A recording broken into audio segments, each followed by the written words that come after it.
자, 오늘 말씀의 제목은 금하지 말라입니다. 금하지 말라. 자, 마가복음 9장으로 본문을 좀 보십시다. 본문을 잘 보시면 요한이 예수께 여짜오되 선생님, 우리를 따르지 않는 어떤 자가 주의 이름으로 귀신을 내쫓는 것을 우리가 보고 우리를 따르지 아니하므로 금하였나이다. 이 말을 누가 했죠? 누가 했어요? 요한이 했어요.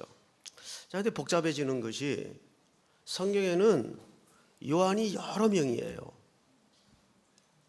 몇 명이죠? 3명이 등장을 해요. 우선 우리가 제일 잘 아는 유명한 요한이 누굽니까? 세례 요한. 예수님에게 세례를 주었던 세례 요한. 그는 당시 부패한 정권에 대해서 하나님의 뜻에 따라 옳은 소리 했다가 쟁반에 목배임을 당하죠. 유명한 세례 요한이 있어요. 또 두 번째 요한은 어떤 요한이 있어요? 네? 사도 요한. 많이 알아요. 사도 요한. 사도 요한은 세베대의 아들로서 야고보의 형제가 되기도 합니다. 그리고 또 우리가 한 명의 요한을 압니다. 누구죠? 마가 요한. 사도행전에 나오죠. 그래서 이 마가라는 요한은 바나바의 생질인데 부잣집 아들이에요. 그 마가의 다락방, 그 집 주인 아들이에요. 그러니까 120명 정도 들어갈 공간을 소유한 집안의 아들이다 보니까 잘 살았겠죠? 그러다 보니까 이 고단한 선교길에 중도 하차를 합니다. 도저히 못 가겠다고. 그래서 바나바 입장이 굉장히 난처해졌어요. 결국 돌아갑니다. 우리도 선교하다가 중간에 돌아오는 사람 없습니까? 이것 때문에 바울이 폭발을 해요. 근데 그 일이 지나고 나서 한참 있다가 다시 바나바는 이 마가 요한에게 기회를 주자고. 그런데 바울이 그 기억을 하고 절대 안 돼. 네버. 이래버리고 말았어요. 이것 때문에 둘이 다투어요. 굉장히 크게 다툽니다. 이게 얼마나 세기적인 다툼이었는지 성경에도 기록이 돼 있어요. 크게 다투니라. 그런데 이 다툼을 통해서 바나바와 바울이 헤어집니다. 그리고 커플을 새로 만들죠. 굉장히 세계적인 다툼이 됐어요. 누구 때문에? 그 마가 요한 때문에. 그래서 그런 거 보면 사람을 향한 그 관점이 굉장히 중요한 것 같아요. 바울은 우선 일중심적 사람이에요. 일을 해서 그 일에 이 사람이 맞지 않으면 그냥 잘라버리는 거예요. 넌 안 돼. 그런데 바나바는 좀 실수를 해도 기다려주면 얘도 고쳐집니다. 데려갑시다. 데려가려면 당신이나 데려가시오. 난 절대 얘하고는 일 못해. 이래가지고 둘이 헤어진 거예요. 근데 나중에 임종을 얼마 앞두고 바울이 감옥에서 누구 좀 데려다 달라 그러죠? 그 마가를 좀 데려다 달라 그래요. 죽음을 얼마 앞두고. 그러면서 마가에 대해서 이런 얘기를 해요. 그는 내게 필요한 자다.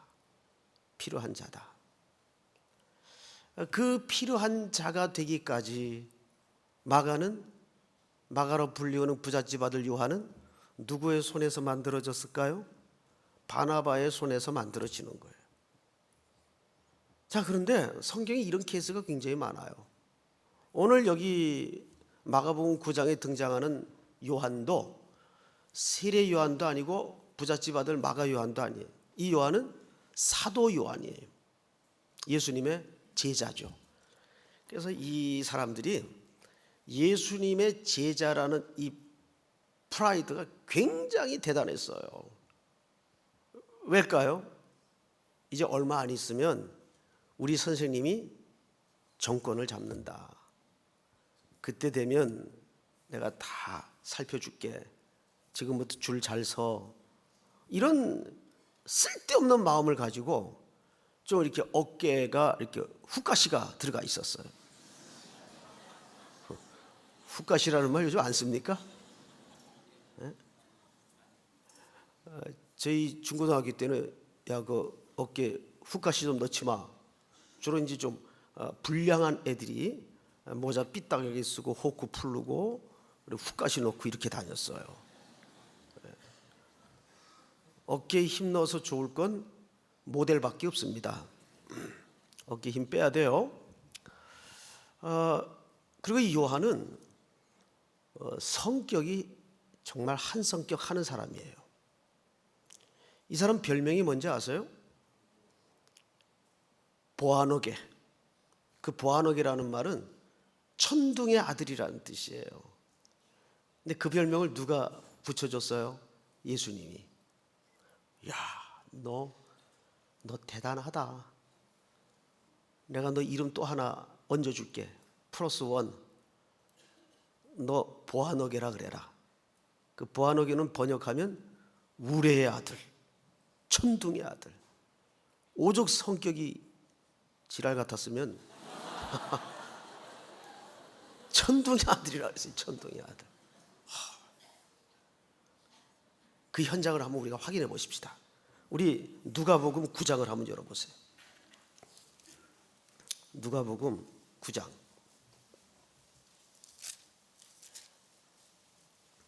49절. 9장 49절입니다.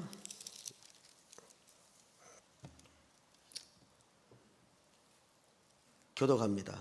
요한이 여짜오되 주여 어떤 사람이 주의 이름으로 귀신을 내쫓는 것을 우리가 보고 우리와 따르지 아니하므로 금하였나이다. 시작.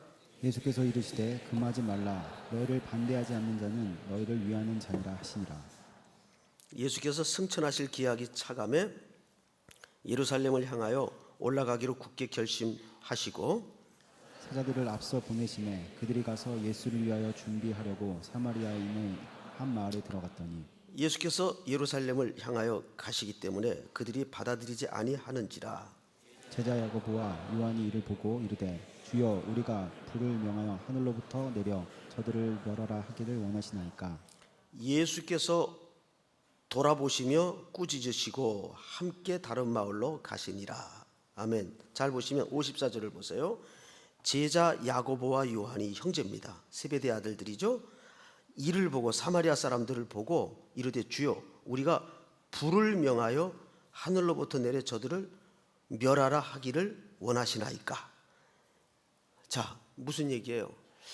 선생님, 이 사마리아 이 인간들은 뭐 소위 요즘 사회적 표현으로 얘기하면 잉여 인간들인데, 잉여 인간이 무슨 뜻인지 알죠?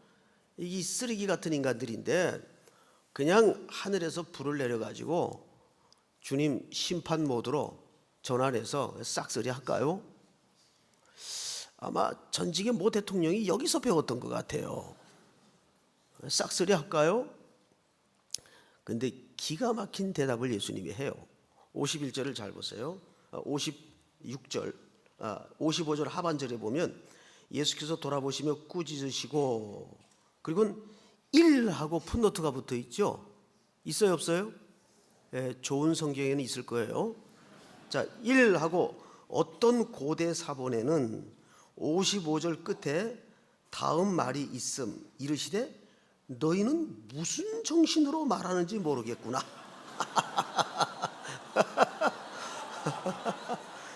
이런 거 봐야 돼. 이런 거. 예수님 너무 재밌어요. 근데 왜 이걸 성경에 안 써놨는지 모르겠어요. 푼도도 너무 웃기죠. 난 성경 중에 제일 웃기는 부분 같아요.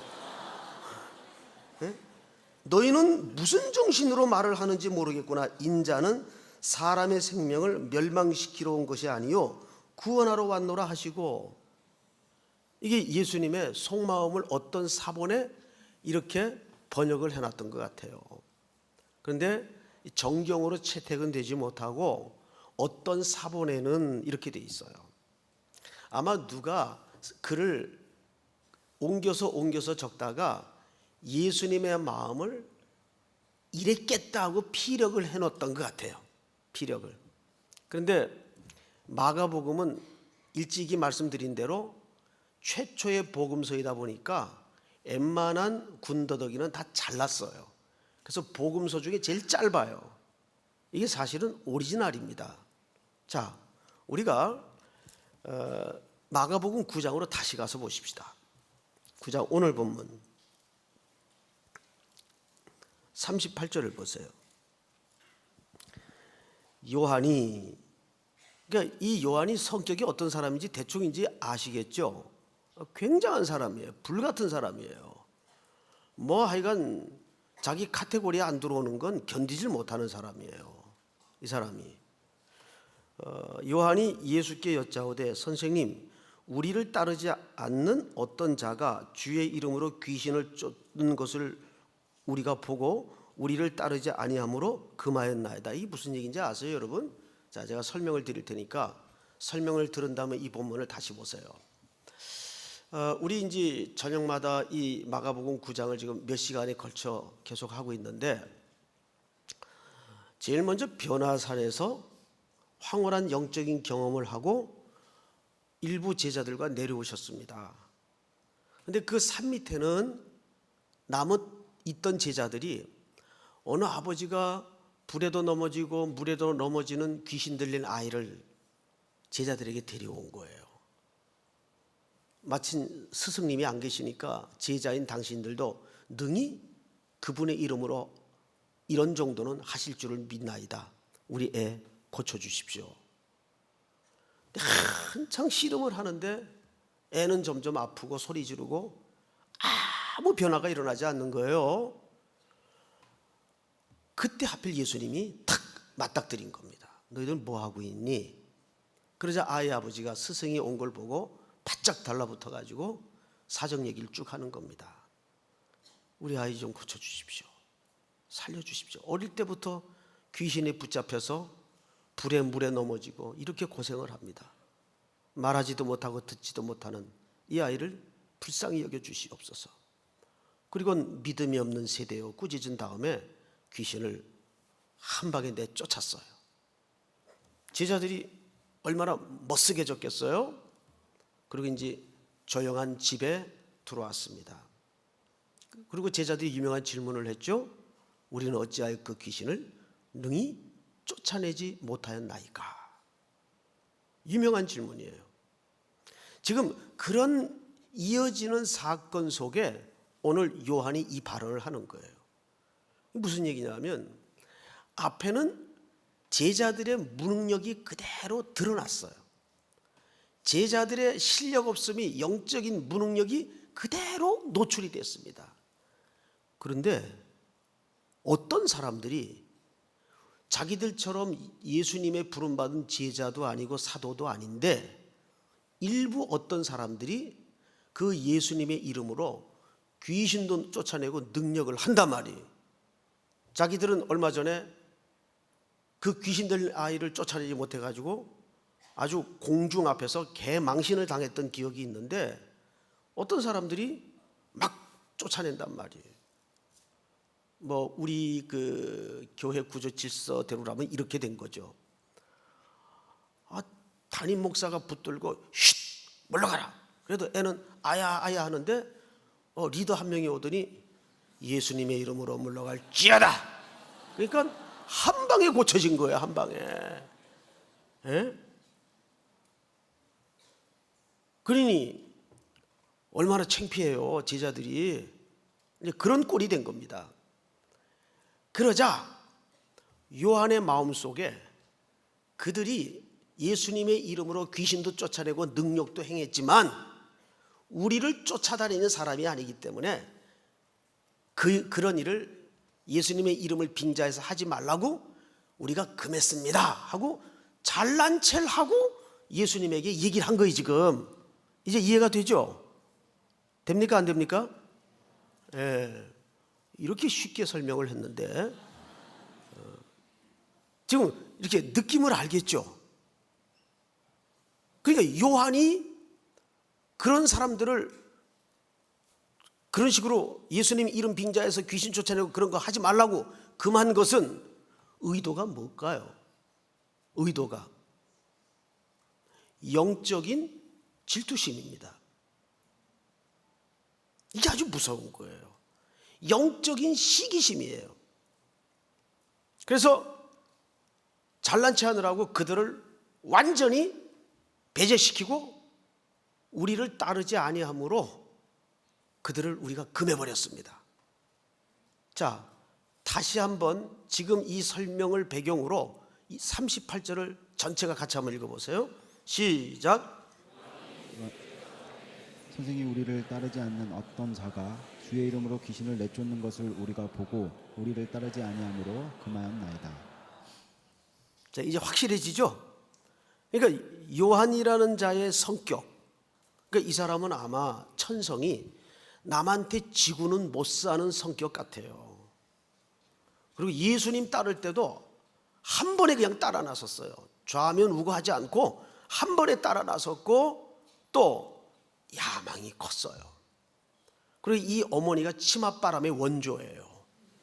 사실은 이 어머니가 예수님 쫓아다니면서 뭐라고 질문을 했죠? 주님의 때가 도래하면 한 아들은 왼편에 한 아들은 우편에, 이거 자리 부탁했던 어머니예요. 그 아들들입니다. 그러니까 집안 분위기 대충 알겠죠? 아주 그 전형적인 성공지향적인 가치를 가진 그런 분위기와 집안이에요.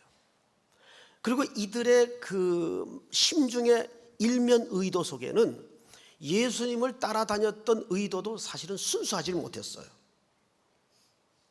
이런 꿈을 쫓아서 세상의 야망을 쫓아서 예수님을 따라다니다 보니까 그 예수님이라는 분을 중심으로 일어나는 일련의 일들에 대해서 처리하는 판단하는 가치가 이런 식이에요. 그래서 자기 카테고리에 들어오지 않으면 가차없이 잘라내고 밟고 하는 겁니다. 그리고 거기에다가 뭐까지 지금 더해졌는가 하면 시기와 무서운 영적인 질투심까지 지금 얹어진 겁니다. 우리가 금했습니다. 잘난 체 하느라고 딱 예수님에게 얘기를 했어요. 그러자 예수님이 뭐라 그러는가 하면 39절 이르시되 금하지 말라.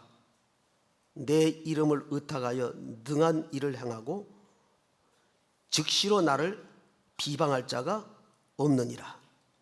우리를 반대하지 않는 자는 우리를 위하는 자니라. 자, 이제 앞을 보세요.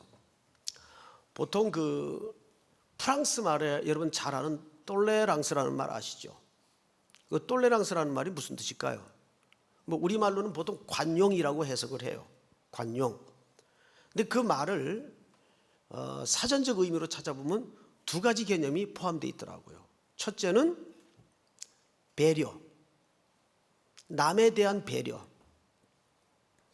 나랑 인종이 다르고 위치가 다르고 삶의 바운다리가 틀리더라도 그 사람 입장에서 생각하는 예의와 겸손한 자세, 그걸 우리는 보통 배려라고 하죠.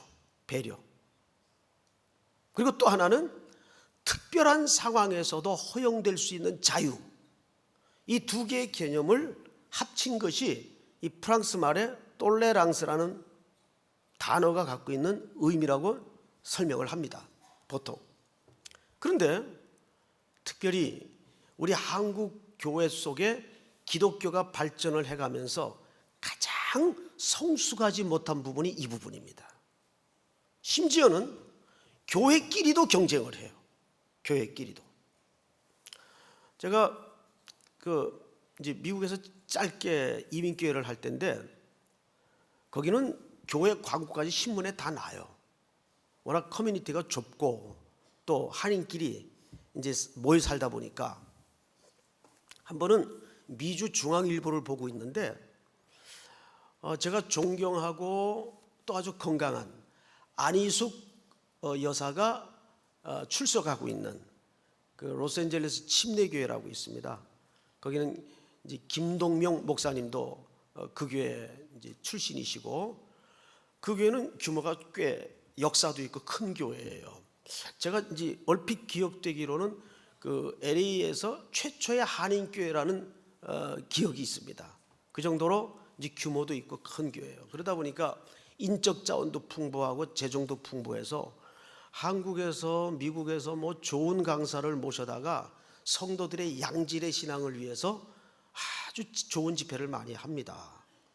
그래서 보니까는 아주 미국에서 아주 한국에서 아주 귀한 분을 비행기 티켓팅을 다 해가지고 강사료를 지불해서 모시는 아주 참 일생에 한두 번 만나기 힘든 집회를 탁 하는 거예요.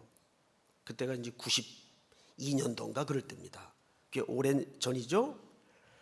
그래서 제가 이제 생각 없이 주일날 이제 100여 명 성도, 100여 명도 안 되죠. 아이들까지 탈탈 털어서 한 100여 명 성도들 예배 드리는 자리에서, 제가 어제 신문을 읽다 보니까 여러분, 요 LA 한인 침례교회에서 아주 귀한 분이 오셔서 집회를 하는데 이번 주간은 바쁘더라도 우리 전부 그 교회 가서 은혜 받읍시다, 이러고 이제 광고를 했어요.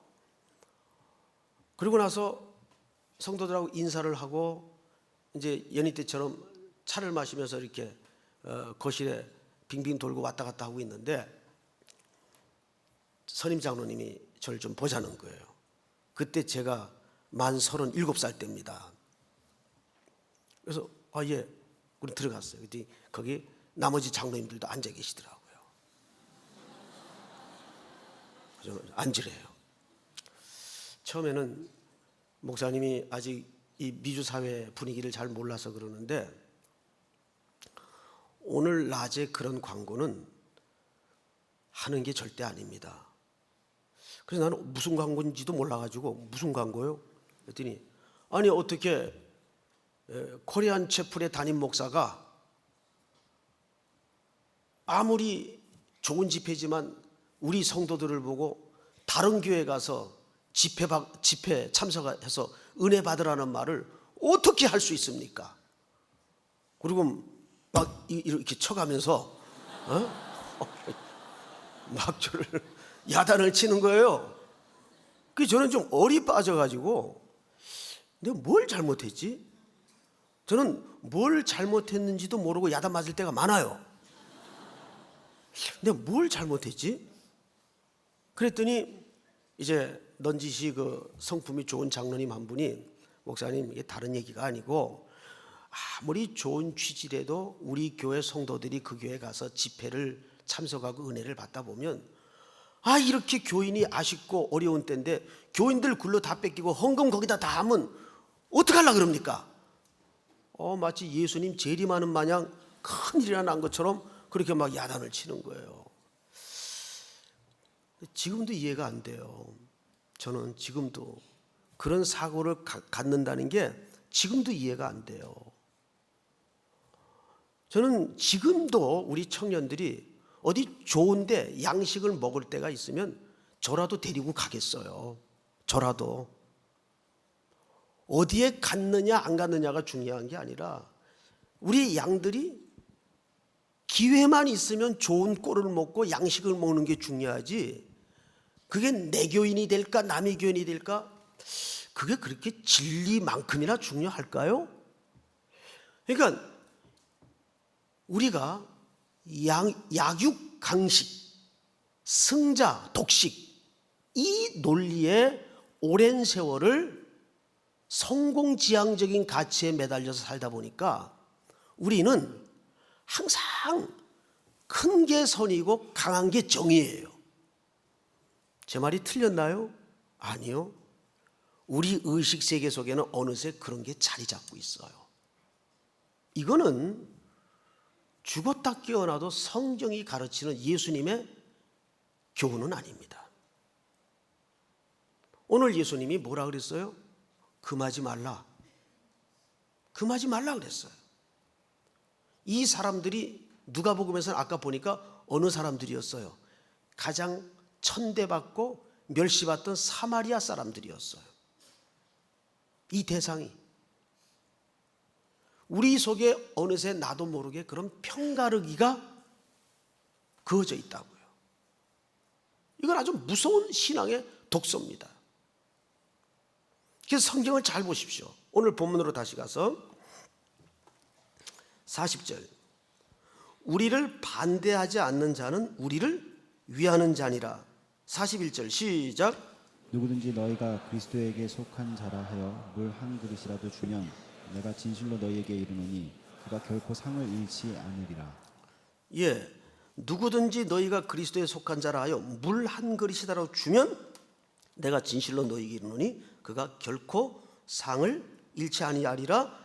또 누구든지 나를 믿는 이 작은 자들 중 하나라도 실족하게 하면 차라리 연자 맷돌이 그 목에 매여 바다에 던지우는 것이 나으니라. 여기 작은 자는 누구였어요? 지난주 예수님이 누구를 데리고 제자들에게 교훈을 하셨죠? 어린아이예요. 어린아이는 뭐 순수함 이런 것보다도 어린아이는 이 시대에 가장 인간 취급 못 받는 이방인과 여인과 어린이들을 지칭한 상징적 표현입니다. 그것을 여기서는 작은 자라고 묘사를 했어요. 자, 여기에 오늘 우리는 이 말씀을 통해서 중요한 결론으로 향해야 됩니다. 교회는 덩치가 커갈수록 자꾸 크기에만 매달릴 수가 있어요. 이게 중독이 됩니다. 이게 패턴이 됩니다. 그러다 보니까 뭘 놓치냐면 한 영혼에 대한 작은 것에 대한 가치를 자꾸 못 보고 놓치게 됩니다. 여러분, 왜 예수님이 오셔서 이런 구질구질한 인생들, 창녀, 죄인 이런 사람들을 쫓아다니면서 장애인, 환자들 의도적으로 그런 사람들을 쫓아다녔어요. 그리고 함께하고 식사를 했어요. 왜 그랬을까요? 여러분, 우리가 큰 자리, 높은 자리, 널널한 자리에 살다 보면 그런데 생리적으로 눈이 안 가게 돼 있어요. 정말입니다. 그런데 눈길이 안 가게 돼 있어요. 그런데 세상이 그럴진데 교회마저도 그런 경향에 휩쓸리면 그건 교회라고 할 수가 없죠. 그래서 교회는 하나님이 은혜를 부어줄수록 이 사회에서 작은 자라고 취급되는 소외된 자들을 향한 눈과 더듬이가 자꾸 개발이 돼야 됩니다. 그거 안 하면 그거는 교회로서 예수님이 십자가에 달린 의미를 상실하고 마는 결과가 됩니다. 그런데 불행히도 이 교훈이 무슨 질문으로부터 유발되었는지 아세요? 바로 성경을 잘 보세요. 34절. 그들이 잠잠하니 이는 길에서 서로 누가 크냐 하고 쟁론하였습니다. 아직도 제자들은 예수님을 따르면서도 십자가의 의미도 모르고 예수님의 진정한 이 땅에 오신 목적도 깨닫지 못한 채 계속 어떤 싸움에 매달려 있었죠? 크기의 싸움에 매달려 있었어요. 우리가 선교를 가더라도 중요한 것은 몇 명 전도했다? 이것도 하나의 통계를 수집하는 차원에서는 필요하겠죠. 그런데 중요한 것은 한 영혼에 대해서 집중하는 겁니다. 그래서 요즘 우리 진장들에게도 매 시간 거의 매일 강조하는 게 모든 청년들 한 사람 한 사람 다 신방해라. 이걸 강요합니다. 강조합니다. 다 신방해라. 목회자가 성도를 직접 만나지 않고 무슨 목양이 되겠느냐. 그래요, 안 그래요? 그러니까 그런 분위기에 익숙하지 못했던 우리 교인 일부는 이제 전화를 해가지고 자매님 잘 지내요? 네, 오늘 신방 좀 갈게요. 왜요? 그런데요, 왜요? 예, 이해가 돼요. 이해가 돼요. 이제 왜요? 그러지 마세요. 오세요. 안 그래도 만나서 기도 제목 좀 나누고 싶고 제 답답한 마음도 좀 말씀드리고 싶어요. 그런데 이것이 교회가 자꾸 사이즈에만 매몰되다 보면 그런 실질적인 영적인 터치가 불가능해집니다. 그게 왜 그렇게 되는지 아세요? 작은 것에 신경을 안 가기 때문에. 거기 신경이 안 가도록 돼 있어요. 자꾸 통계 집중하고 얼마나 많이 했냐 이거 집중하고, 굉장히 지금 일부 성도들은 당황스러울 거예요. 당황하라고 말씀을 드리는 겁니다. 당황하셔야 돼요. 예수님은 우리에게 모든 인생살이를 그렇게 말씀하신 적이 없어요.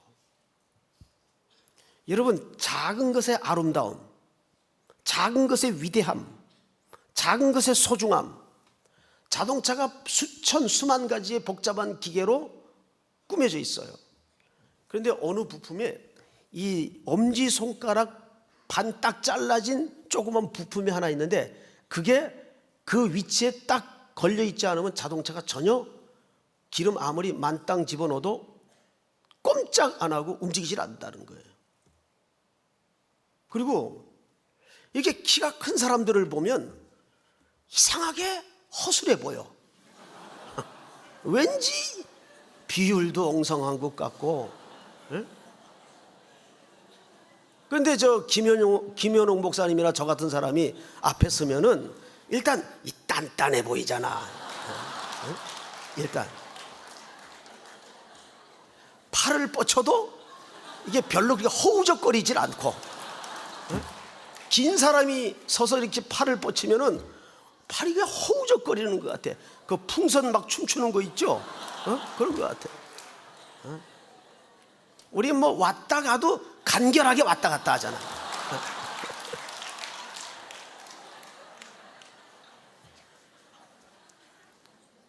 금하지 말라. 금하지 말라. 그래서 교회에서 제일 우리가 훈련해야 될 덕목이 두 가지예요. 첫째는 작은 신음소리를 지나치지 마라. 교회는 수대결 하는 데도 아니고, 믿습니까? 수로 밀어붙이는 데도 더더욱 아닙니다. 믿습니까? 여론몰이에서 일하는 거 쉬워요. 충분히 할 수 있어요. 그거는 비겁한 짓입니다. 그건 아주 비겁한 짓입니다. 교회는 한 영혼의 신음소리도 간과해서는 안 되고, 두 번째는 그래서 작은 것을 귀하게 아름답게 여기는 모든 전체 공동체의 시각이 회복돼야 됩니다. 우리는 단체가 아니에요. 믿습니까? 우리는 전체예요. 단체는 굉장히 무서운 이기 집단입니다. 그건 단체예요. 단체는 자기의 이익을 중심으로 모인 동아리가 단체입니다. 그래서 민족주의가 관기와 맞물리면 무서운 역사에 폐해를 낳지 않습니까? 소위 국가주의, 민족주의, 이거 무서운 거예요. 시대적으로 얼마나 역사의 폐해가 컸습니까? 근데 지금도 그런 경향들이 일어나요. 그래서 우리가 스포츠 같은 것도 이거를 국가의 운명이 걸린 듯 그렇게 관람하면 안 돼요. 저도 박수를 쳐주고,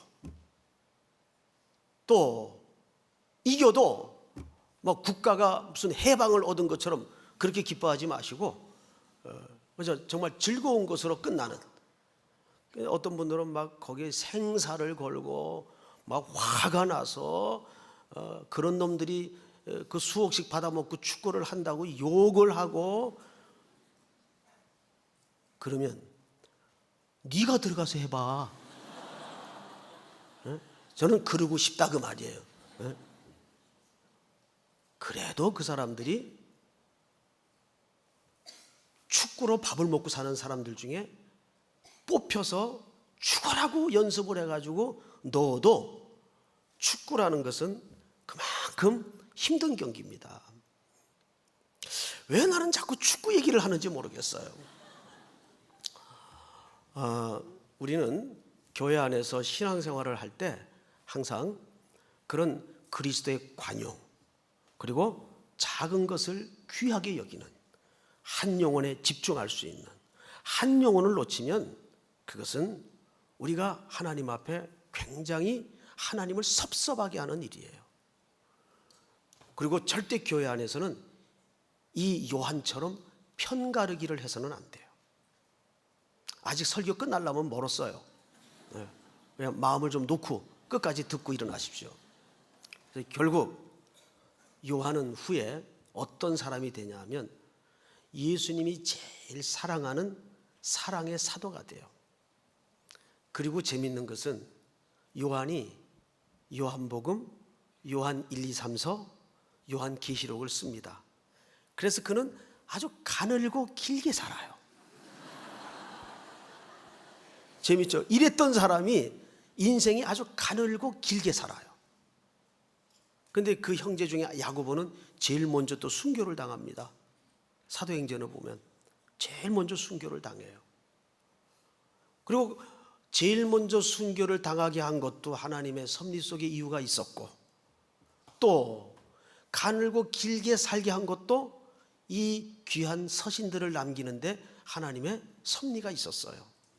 그런데 정말 제가 책을 읽다가 이렇게 손을 가리고 웃은 적은 몇 번 안 돼요. 요한 3서를 읽다 보면 여기에 이랬던 요한이 뭐라고 얘기를 해놨나 한번 봐. 3장 요한 3서, 요한 1서 3장입니다. 3서가 아니고 요한 1서 3장 18절을 보세요. 자녀들아, 우리가 말과 혀로만 사랑하지 말고 행함과 진실함으로 하자. 이로써 우리가 진리에 속한 줄을 알고 또 우리 마음을 주 앞에서 굳세게 하리니, 이는 우리 마음이 혹 우리를 책망할 일이 있어도 하나님은 우리 마음보다 크시고 모든 것을 아시기 때문이라. 21절 시작. 사랑하는 자들아, 만일 우리 마음이 우리를 책망할 것이 없으면 하나님 앞에서 담대함을 얻고. 건너뛰어서 23절 다 같이 시작. 그의 계명은 이것이니 곧 그 아들 예수 그리스도의 이름을 믿고 그가 우리에게 주신 계명대로 서로 사랑할 것이니라. 주신 계명대로 서로 사랑할 것이니라. 이거를 누가 쓰고 있어요 지금? 번개의 아들, 천둥의 아들이 이런 글을 쓰고 있어요. 길게 살아남아서. 재밌죠? 하나님이 인생들을 이렇게 만들어 가시는 거 보면 정말 역설적인 부분이 너무 많아요. 그런데 결정적인 게 십자가 현장에서입니다. 예수님이 십자가에서 달려 죽으시면서 주변의 사람들을 이렇게 내려다 보시다가 요한아, 네 어머니다. 그리고 자기 모친을 누구에게 부탁했어요? 요한에게 부탁을 해요. 사소한 일을 부탁을 하죠. 그래요? 그래도 예수님의 마음에는 제일 사랑에 관한 한 이제는 믿을 만한 사람이 누구라는 얘기입니까? 요한이었다는 얘기예요. 그래서 성경은 복음입니다. 우리를 그렇게 만들어 갈 겁니다. 그래서 사람을 기능과 효율로만 보지 말고 정말 한 영혼으로 안아서 좀 실수가 벌어지고 약한 부분이 눈에 띄어도 끝까지 끌어안고 함께 달려가는 우리 3일의 아름다운 공동체가 될 수 있기를 주님의 이름으로 축복합니다. 우리 다 일어나십시다. 아름다우신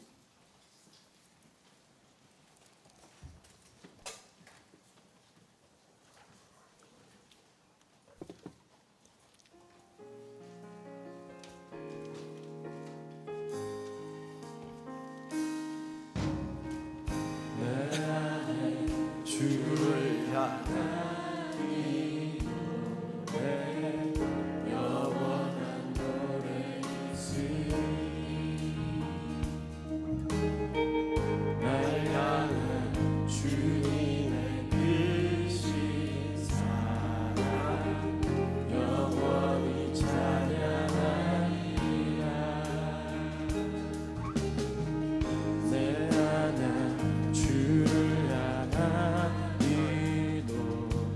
영원한 노래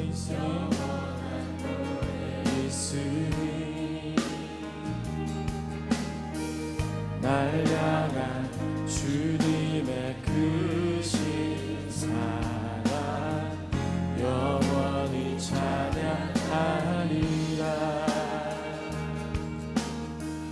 영원히 찬양하리라.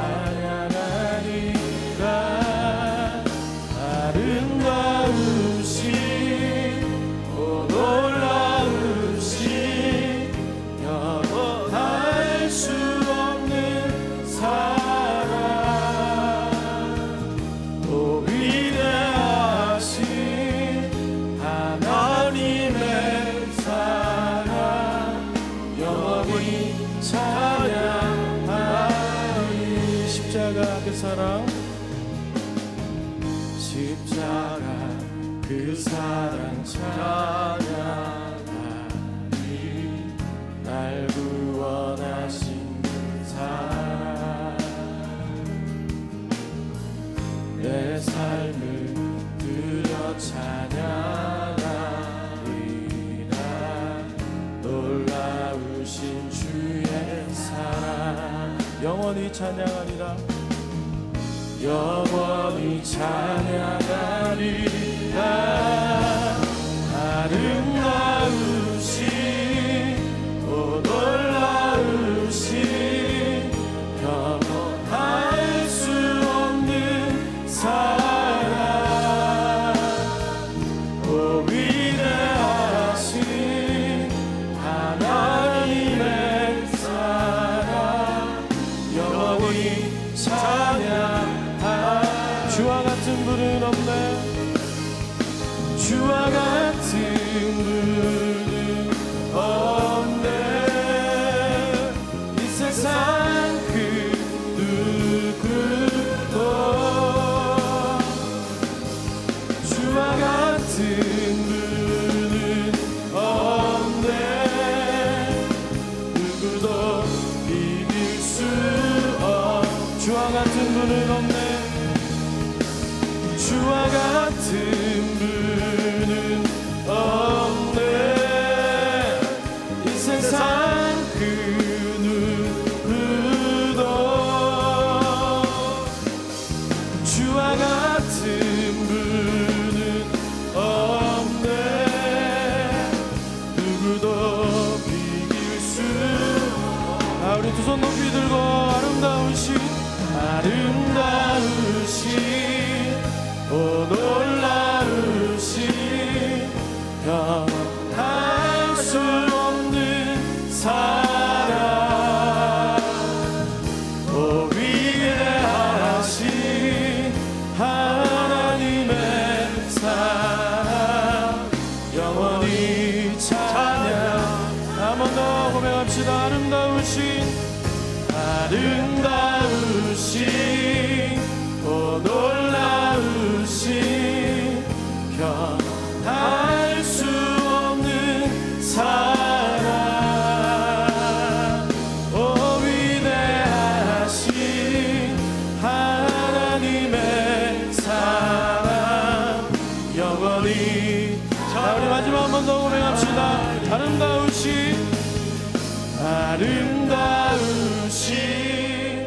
오 놀라우신 형언할 수 없는 영원할 수 없는 사랑 오 위대하신 하나님의 사랑 영원히 찬양하리.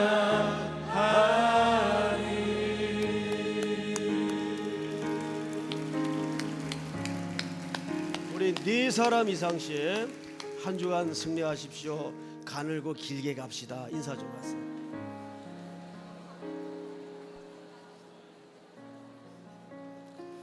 축도하겠습니다. 하나님, 오늘도 종일토록 우리와 동행해 주시고 이곳에 임재해 주셔서 우리의 많은 교제를, 예배를, 그리고 우리의 찬송과 기도를 귀 기울이시어 응답해 주심을 진심으로 감사를 드립니다. 우리 삼일교회 아무리 작은 자일지라도 소외되지 않도록 도우시고, 아무리 소외된 자라도 무시하거나 지나치는 일이 없도록 하나님이 간섭해 주시옵기를 간절히 원합니다. 교회가 크기가 커갈수록 작은 자에 집중할 수 있도록 도우시고, 작은 곳에 소홀함이 없도록 인도하여 주시옵기를 간절히 원합니다.